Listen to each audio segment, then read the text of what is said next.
ایسے بہت سے ادارے ہیں جو لوگوں کی فلاح و بہبود کے لیے کام بھی کر رہے ہیں، لیکن اس میں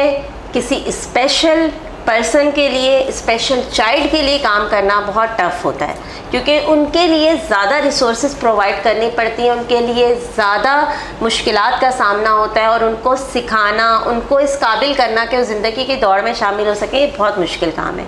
اور اگر ہم اس طرح دیکھتے ہیں کہ ایسا کون سا ادارہ ہے جو بڑا پرفیکٹ کام کر رہا ہے اس میں، اور بڑا دل و جان سے دن رات ایک کر کے کام کر رہا ہے، اور جس کا رزلٹ نکل رہا ہے، مطلب صرف کام نہیں کر رہا، اس کام کا رزلٹ نکل رہا ہے، تو اس میں ہمارے سامنے جو سب سے ٹاپ لسٹڈ، یہاں میں کراچی میں اگر دیکھتی ہوں، میری اپنی ریسرچ کے مطابق جتنا میں نے ایز اے میڈیا پرسن دیکھا ہے، تو اس میں مجھے ایک نام نظر آیا جسے میں یہاں ہائی لائٹ کیے بغیر نہیں رہ سکی، اور میں یہاں چل کے آئی کہ میں ان سے ضرور بات کروں گی، اور وہ ادارہ ہے نصرت ٹرسٹ۔ نصرت ٹرسٹ ایک ایسا ادارہ ہے جنہوں نے اسپیشل چلڈرنس کے لیے اتنا کام کیا ہے کہ اگر میں اسے گننے بیٹھوں یا بتانے بیٹھوں شاید مجھے پوری ایک سیریز کرنی پڑے گی، یہ ایک پروگرام میں ممکن نہیں ہے، لیکن پھر بھی میں کوشش کروں گی کہ ایک مختصر سا انٹروڈکشن اس ٹرسٹ کا میں آپ لوگوں کے سامنے رکھ سکوں۔ اور اس کے لیے میں سب سے یہاں پر جو چیز زیادہ بتانا چاہوں گی، اس میں چاہوں گی کہ یہاں سے ریلیٹڈ نصرت ٹرسٹ کے جو روح رواں ہیں، نصرت ٹرسٹ کے جو لوگ چلانے والے ہیں، میں انہی سے بات کروں۔ ہمارے ساتھ یہاں نصرت ٹرسٹ کے بہت ہی آنریبل جو ہے پرسنالٹی ہیں نصرت ٹرسٹ کے ہمارے ساتھ یہاں موجود ہیں، اور میں ان سے سب سے پہلے بات کرنا چاہوں گی، اور آپ سے بھی ان کی بات کروانا چاہوں گی، تو ہم ان کی طرف چلتے ہیں۔ اور یہاں ہمارے ساتھ موجود ہیں، ہمارے بے حد اصرار پہ بڑی مشکل سے ہم ان کو منا پائے اس چیز کے لیے، تو ہمارے ساتھ یہاں موجود ہیں نصرت ٹرسٹ کے روح رواں ابو قتادہ صاحب، اور ہم ان سے پوچھتے ہیں۔ السلام علیکم سر۔ وعلیکم السلام ورحمۃ اللہ۔ سر سب سے پہلے تو آپ بتائیں کیسے مزاج ہیں آپ کے؟ الحمدللہ الحمدللہ۔ اچھا سر، میں نے بہت سارے این جی اوز کے پروگرامز کیے بھی، دیکھے بھی، اور بہت سارے این جی اوز اور ٹرسٹ فاؤنڈیشن سے میرا آمنا سامنا بھی رہتا ہے، لیکن میں نے کچھ ٹائم پہلے نصرت ٹرسٹ کا پروگرام ایک دیکھا، اور جب میں نے اس پہ ریسرچ کی تو مجھے بہت ساری ایسی چیزیں نظر آئیں جو مجھے نہیں نظر آ رہی تھی کہیں، تو مجھے اس نے مجبور کیا کہ میں یہاں آپ کے پاس آؤں اور آپ سے بات کروں۔ سر سب سے پہلے تو میں چاہوں گی، کیونکہ آپ لوگوں نے کبھی بھی سوشل میڈیا کا پلیٹ فارم یا میڈیا کا پلیٹ فارم اپنے لیے یوز نہیں کیا، آپ لوگوں نے دل سے کام کیا، لوگوں کے لیے کیا، لیکن لوگوں تک یہ بات پہنچنی چاہیے، تو سب سے پہلے میں آپ سے پوچھنا چاہوں گی سر نصرت ٹرسٹ کیا ہے؟ نصرت ٹرسٹ جو ہے 2004 میں میرے والد محترم مفتی محمد محی الدین صاحب دامت برکاتہم علیہ نے اس ٹرسٹ کی بنیاد رکھی، اور اس کی ابتدا ہوئی 2004 سے۔ میرے والد صاحب کے بہت سے مختلف رفاعی کام ہیں، دینی ادارے ہیں، یتیم خانے والد صاحب چلا رہے ہیں۔ ایک کمی ہمیں محسوس ہوئی، وہ یہ ہوئی کہ ان خصوصی بچوں کے لیے، ان خصوصی افراد کے لیے معاشرے میں کام کرنے کے لیے ضرورت ہے۔ اس ضرورت کے مد نظر 2004 میں نصرت ٹرسٹ کی بنیاد رکھی گئی، اور اس کا مقصد یہ تھا کہ ہم ان خصوصی بچوں کو، ان اسپیشل بچوں کو معاشرے کا حصہ بنا سکیں، ان کو معاشرے کے دائرے میں لا سکیں، اور ان کی مشکلات ہم مکمل طور پر ختم تو نہ کر پائیں، لیکن کم از کم اتنے ان کے ساتھ تعاون کریں، ان کا ساتھ دیں کہ وہ معاشرے کا حصہ بن سکیں۔ سر یہ کیونکہ ظاہر سی بات ہے، جس طرح میں نے دیکھا کہ یہ بہت ہی ٹف کام ہے، کیونکہ اسپیشل چلڈرنس کے لیے آپ کوئی ایسی، اچھا آپ ان کو صرف یہ نہیں ہے کہ آپ نے ان کو اپنے اوپر ڈیپینڈنٹ نہیں کیا، آپ ان کو زندگی کی ریس میں شامل کر رہے ہیں، اور یہ بڑا ٹف کام ہوتا ہے کہ ان کو آپ اس طرح پریپیئر کریں، ان کی اس طرح ٹریننگ کریں۔ تو جتنا میں نے ابھی دیکھا کہ آپ لوگوں نے ان کی فیسلٹی کے لیے ساری چیزیں پرووائڈ بھی کی ہیں، آپ لوگوں نے یہاں ان کے ایجوکیشن پہ بھی کام کیا، آپ نے ان کے ویل چیئرز کی ڈسٹریبیوشن مختلف مراحل پہ آپ لوگوں نے کی۔ تو ابھی ریسنٹلی جیسا کہ مارکہ حق جشن آزادی منایا گیا، تو آپ لوگوں نے اس کو بھی بڑا ڈفرینٹ انداز میں منایا، اور وہ اسپیشل بچوں کے ساتھ منایا، تو میں چاہوں گی اس کو بھی تھوڑا سا آپ لوگوں کو بتائیں کہ وہ کس طرح آپ لوگوں نے کیا، اور آپ اس کے پیچھے کیا سوچتے ہیں؟ دیکھیں، ٹرسٹ کی بنیاد کے بعد جب ہم نے بچوں کو لسٹڈ کیا، اپنے پاس رجسٹر کیا، تقریباً 2500 بچے ہمارے پاس رجسٹر ہیں کراچی کے اندر اور کراچی کے مضافات کے علاقے میں۔ تو میں آپ کے سوال کی طرف بھی آتا ہوں، لیکن تھوڑا سا میں آپ کو یہ بتانا چاہوں گا کہ اس پر جو ہے ہم نے بچوں کی ضروریات کو مد نظر رکھتے ہوئے ایک بچہ جو ہے اس کی پہلی جو ضرورت ہے، آپ یہ سمجھیے کہ جو بچہ چل پھر نہیں سکتا اور اس کی ایج بڑی ہے، ماں باپ بوڑھے ہیں، گود میں اس کو اٹھا نہیں سکتے، تو ہم نے ایسے بچے بھی گھروں میں دیکھے جو 4 5 ماہ ایک ہی جگہ پر موجود ہیں، پڑے ہوئے ہیں۔ وہ بچے دنیا کی لائٹ نہیں دے سکتے، روشنی نہیں دیکھ سکتے، باہر نہیں جا سکتے۔ تو سب سے پہلے ہم نے جو ابتدا کی 2004 سے لے کر اب تک، آج ہم 2025 میں بیٹھے ہوئے ہیں، کہ بچے کی پہلی ضرورت، پہلی نیڈ کیا ہے کہ اسے کم از کم ویل چیئرز ہم مہیا کریں، اور اس ویل چیئرز کے ذریعے وہ بچہ باہر گلی میں آئے، روشنی دیکھے، دنیا کے کلر دیکھے، اور معاشرے کے ساتھ جو ہے وہ جڑے۔ تو الحمدللہ 2004 سے سالانہ بنیادوں پر 400 سے لے کر 500 مختلف ایونٹ میں ہماری ویل چیئرز تقسیم ہوتی ہیں، اور ہر 14 اگست کو بھی یہ تقریب ہوتی ہے۔ اور اس سال بھی کیونکہ الحمدللہ پاکستان نے جو معرکہ کیا، ہماری افواج نے جو پاکستان کی سلامتی کے لیے کام کیا، تو ان بچوں کو ان خوشیوں میں لانے کے لیے، افواج پاکستان کے خراج تحسین ادا کرنے کے لیے ہم نے اس 14 اگست کو معرکہ حق کے نام سے منسلک کر دیا، اور یہ سیلیبریشن تھی ہماری اپنے افواج کے ساتھ، اپنے ملک کے ساتھ۔ ان بچوں کی بھی محبت تھی، ان بچوں کی الفت تھی، اور یہاں پر ہم نے وہی اپنا روایت کو برقرار رکھا، اور اس سال کی بھی تقریب میں ہم نے 100 بچوں میں ویل چیئرز بھی ڈسٹریبیوٹ کی۔ اچھا سر، یہ صرف جہاں تک مجھے پتہ چلا ہے صرف ویل چیئر کی ڈسٹریبیوشن نہیں تھی، اس میں آپ لوگوں نے عمرے کے 2 ٹکٹ بھی اناؤنس کیے، کیونکہ میں نے بہت ساری جگہ دیکھا ہے عمرے کے ٹکٹ اناؤنس ہوتے ہیں لیکن وہ ملتے نہیں ہیں، لیکن میں نے ابھی ریسنٹلی دیکھا کہ عمرے کے ٹکٹ ان بچوں کو ملے، اور اس کے بعد وہ جو آگے کا جو پروسیجر ہوتا ہے وہ بھی آپ لوگوں نے ہی اس کو تھرو آؤٹ پورا کر رہے ہیں آپ لوگ، کہ آپ ان کے گھر ان کے پاسپورٹس اور ان کا جانے کا ارینجمنٹ۔ تو میں یہاں چاہوں گی یہ بھی آپ بتائیں کہ 2 جو عمرے کے ٹکٹ نکلے کس طرح سے آپ لوگوں نے اناؤنس کیے، اور کیا اس کا کانسیپٹ کیا تھا؟ دیکھیں، یہ بھی اللہ تعالیٰ کی طرف سے ایک نعمت کہنا چاہیے، معجزہ کہنا چاہیے۔ ہمارے جو معاونین ہیں وہ اس تقریب میں شریک تھے، انہوں نے جو ہے یہ اظہار کیا اس بات کا کہ یہ بچے یہاں پر 100 فیملیز موجود ہیں، ان کی ہم قرآن اندازی کرتے ہیں، اور قرآن اندازی کے بعد جو ہے 2 فیملیز کو، اس بچے کو جس کا بھی نام نکلے، اس خصوصی بچے کو اور ساتھ ان کی فیملی کو، والد ہو، والدہ ہو، ان کو جو ہے عمرے پر ہم بھیجیں گے۔ نہ صرف ان کا عمرے کا ٹکٹ ہوگا بلکہ ویزا بھی ہوگا، اکوموڈیشن بھی ہوگی، پورا پیکیج ان کو بنا کر دیں گے۔ قرآن اندازی ہوئی، میں ایک بیٹی کا نام اپنی ذکر کرنا چاہوں گا، میمونہ بیٹی کا نام نکلا اس میں۔ جب وہ بیٹی آئی ہمارے سامنے اور ان کے ساتھ ان کی آنٹی تھی، وہ آئی، تو آپ یہ سوچئے کہ ان کی آنٹی نے ہمیں یہ بتایا کہ میں ویل چیئر لینے آئی ہوں، میری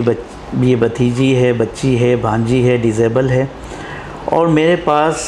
یہاں آنے کا ٹکٹ نہیں تھا، خرچہ نہیں تھا کہ میں یہاں پر پروگرام میں آؤں اور یہاں سے ویل چیئر لے کے اپنے گھر جاؤں۔ لیکن وہ کہتی ہے میرے یہاں آنے کے بعد اللہ تعالیٰ نے ایسے اسباب پیدا کیے کہ میرے اللہ تعالیٰ نے مدینہ تک کا جو ہے سفر کروا دیا۔ تو یہ تو اللہ تعالیٰ کی طرف سے معجزہ میں سمجھتا ہوں، اور میں اپنے مخیر حضرات کا بھی شکریہ ادا کرتا ہوں جن کی طرف سے یہ پہل کی گئی، اور انشاءاللہ بھی یہ سلسلہ ہمارا ہر 14 اگست میں جاری رہے گا ان فیملیز کے لیے انشاءاللہ۔ اور ان کا باقی ڈاکومنٹیشن ہے، پاسپورٹس وغیرہ سب جو ہے اخراجات ٹرسٹ برداشت کرے گا، اور انشاءاللہ یہ بچیاں وہاں پر جائیں گی، بیت اللہ میں حاضری دیں گی، اور انشاءاللہ اپنے ملک کے لیے، اپنے وطن عزیز کے لیے، ہم سب کے لیے، اور ہماری پاک فوج کے لیے، سب کے لیے اپنی دعاؤں میں یاد رکھیں گے وہ۔ بالکل ایسا ہی ہے، بالکل سر، آپ بالکل وجہ فرمایا آپ نے کہ ظاہر سی بات ہے ایک بندہ جب سوچ بھی نہیں سکتا کہ اس کی وہاں تک رسائی ہو پائے گی، اور اللہ تعالیٰ نے دیکھیں اس کے لیے اتنا سفر آسان کیا کہ کہاں کراچی میں سفر کرنے کی گنجائش نہیں تھی، اور کہاں اللہ تعالیٰ نے اپنے گھر تک کا سفر کروانا ہے اس کے لیے آسان کر دیا۔ اور لیکن اس میں سے دیکھیں انسان کی تو نیت ہوتی ہے، لیکن آپ لوگوں کی بھی جو مخلصانہ اور ہمدردانہ جو رویہ ہے وہ ایک بہت کاؤنٹ کرتا ہے، جس نے ان سب کے لیے یہ آسانیاں پیدا کی۔ سر میں اس کے علاوہ پوچھوں گی، دیکھیں یہ ویل چیئرز اور یہ اسپیشل چلڈرنس کے لیے آپ لوگ ڈسٹریبیوٹ کرتے ہیں، یہ تو ایک ہے، اس کے ساتھ بھی کچھ آپ لوگوں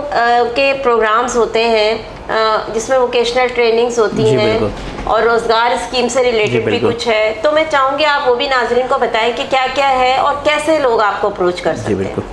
اس میں یہ ہے کہ دیکھیں ہمارے یہاں جو بچے سلیکٹڈ ہیں ان میں سے ہم بچوں کا چناؤ کرتے ہیں. جیسے میں نے ان کی پہلی ضروریت کا ذکر کیا ویل چیئرز. جی جی. تو الحمدللہ ہر سال ان بچوں میں ویل چیئرز ضرورت کے حساب سے تقسیم ہوتی ہے. پھر دوسرے وہ بچے معصوم ہوتے ہیں جنہیں لیکوڈ کی اور فوڈ کی ضرورت ہوتی ہے. صحیح. ماں باپ معاشرے میں ہم حالات دیکھ رہے ہیں، جو حالات ہیں ہمارے مہنگائی کے دور میں ہم گزر رہے ہیں، تو ہم ان بچوں کے لیے وظائف لیکوڈ کے حساب سے مختلف فیملیز کے حساب سے ان کو ماہانہ فوڈ ہیلپ میں بھی مدد کرتے ہیں.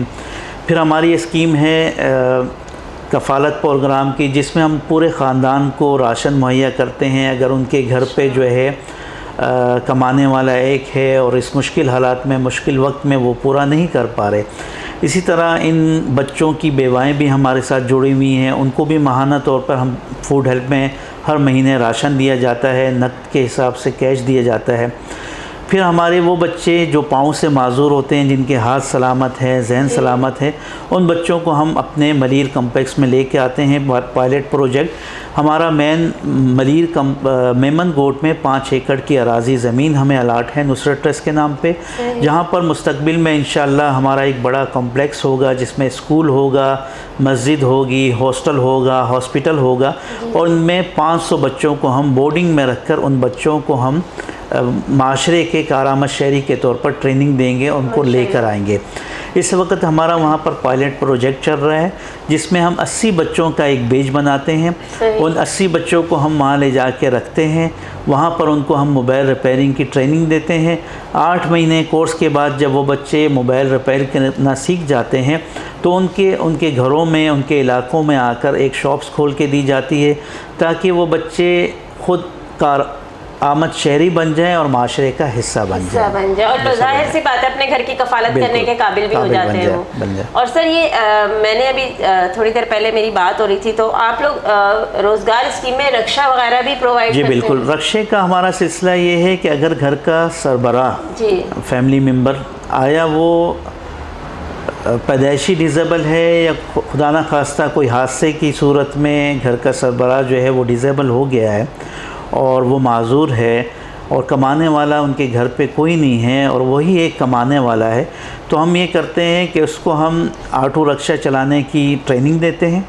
تاکہ وہ ہاتھ کے ساتھ اس کا سسٹم کر دیں وہ کس طرح چلائے گا، اور پھر ہم اسے ایک آٹو رکشہ لے کر دے دیتے ہیں تاکہ وہ اپنا روزگار اور اپنے بچوں کا بہتر مستقبل اور بہتر تعلیم کے لیے خود کفیل. ہمارا مین مقصد امداد کرنا نہیں ہے، ہمارا مین مقصد یہ ہے کہ ان بچوں کے خصوصی افراد کو اپنے پاؤں پہ کھڑا کر دینا اور ان کو کارآمد شہری بنا کے خود کفیل بنا دینا کہ وہ کسی کے آگے دوبارہ ہاتھ نہ پھیلائیں. تو ہماری کوشش یہی ہے. سر ایک بڑی مشہور مثال ہے کہ مچھلی نہیں آپ دے رہے، مچھلی پکڑنا سکھا رہے ہیں. تو یہ بہت بڑی بات ہے، کیونکہ ظاہر سی بات ہے اس طرح ان کی عزت نفس بھی مجروح نہیں ہوتی، اور پھر وہ ہر اچھے برے وقت کو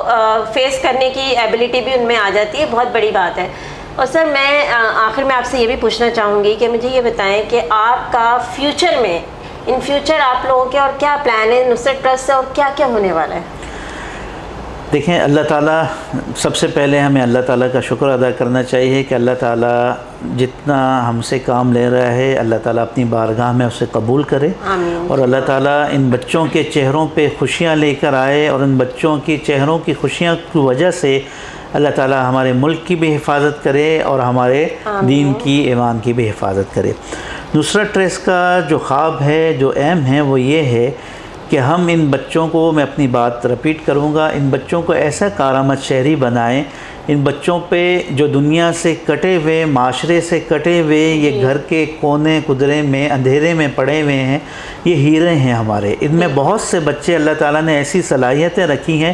کہ اگر ہم ان پر محنت کریں تو ہمارے ملک کا وہ نام روشن کر سکتے ہیں. تو ایسے بچوں کو لے کر آنا، ان کو پلیٹ فارم مہیا کرنا، ان کی تعلیم کا، ایجوکیشن کا انتظام کرنا، ان کو معاشرے کا حصہ بنانا،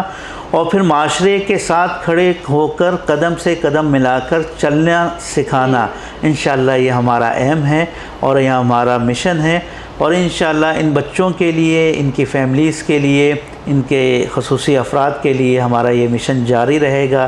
اور انشاءاللہ ہم اپنی منزل کی طرف قدم بقدم چلتے رہیں گے. آمین آمین. جی ناظرین، جیسا کہ ابھی ہمیں ابو قتادہ صاحب نے بتایا کہ ان کا خواب ہے کہ نصرت ٹرسٹ ایسے بچوں کو، ایسے لوگوں کو جو ڈسیبل ہیں اور اس معاشرے سے کٹ کے رہ گئے، ان کو اس قابل کریں کہ وہ اس معاشرے کی ریس میں شامل ہو سکیں، اس معاشرے کا حصہ بن سکیں اور ایک نارمل شہری کی طرح ہمارے ساتھ عام لوگوں کی طرح زندگی گزار سکیں اور یہ تمام تر چیزیں ان کو فیس کر سکیں اور اس معاشرے میں اپنا پازیٹیو رول پلے کر سکیں۔ تو یہ بالکل کسی بڑی کاوش ہے، بہت بڑی کاوش ہے اور یہ بہت بڑا ایک ایم ہے، اور ہم چاہیں گے کہ اللہ تعالیٰ نصرت ٹرسٹ کو اس ایم میں کامیاب کرے، اور ہم اپنی طرف سے بھی پوری کوشش کریں گے کہ ہم جو بھی ساتھ دے سکیں ان کا ضرور دیں۔ اور آپ تمام لوگوں سے بھی میری یہ گزارش ہے جو مخیر حضرات اس کام میں، اس کاوش میں نصرت ٹرسٹ کے ساتھ کھڑا ہونا چاہتے ہیں تو وہ ہم سے دیے گئے نیچے والے نمبروں پہ رابطہ کر سکتے ہیں، اور ہمارے ساتھ رہیے گا۔ بہت شکریہ۔